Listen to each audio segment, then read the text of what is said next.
They're desperately trying to keep the people in the galleries quiet because this looks like this is going off the rails.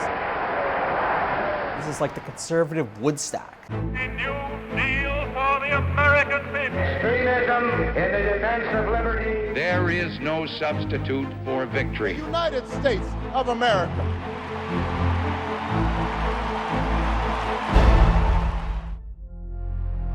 The drama of the 1964 convention starts with 1952. Conservatives were absolutely certain that the convention had been stolen from them. They're convinced that they have to take back the party from what they call the Wall Street Republicans, the New York Kingmakers. And they back this guy named Barry Goldwater, who's this cowboy conservative from Arizona, over the moderate Nelson Rockefeller. I'm returning here to San Francisco today to win in the contest for the nomination of my party. By the time the convention rolls around, Barry Goldwater really seems to have sewn up the nomination.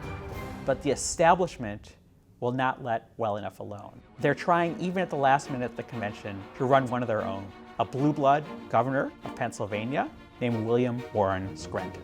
A lot of the journalists couldn't believe that this fellow out of Arizona with these strong opinions was going to get the nomination. Goldwater is far to the right of the mainstream of the Republican Party. He votes against the Civil Rights Act. He really seems like he's very reckless when it comes to nuclear war.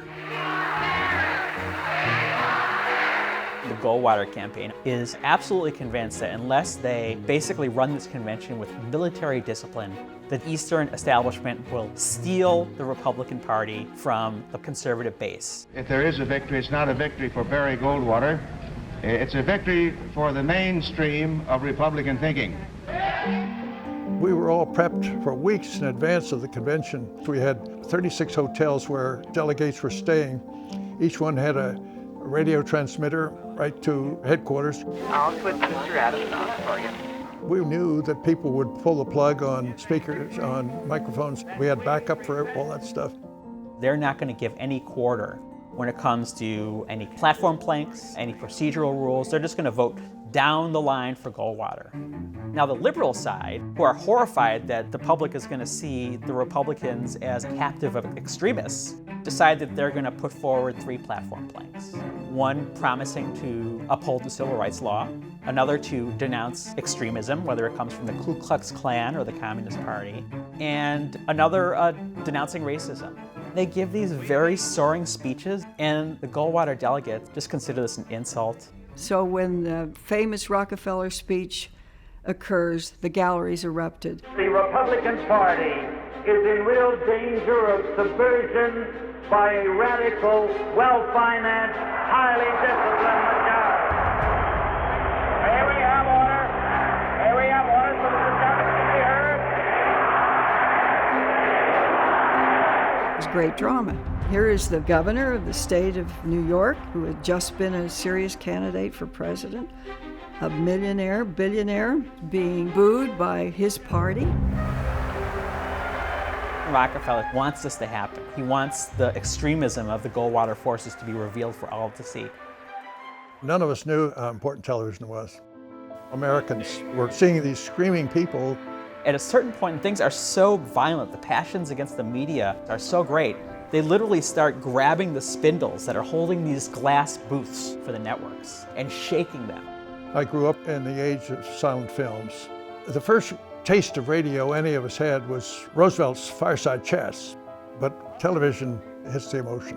Mr. President, Barry Goldwater. It's the job of the nominee traditionally to give this unifying speech, to kind of usher all the rancor under the bridge. But Barry Goldwater is so sick of these snooty, arrogant Eastern elites telling him what to do and treating his delegates like they're, children, that he decides, the hell with it.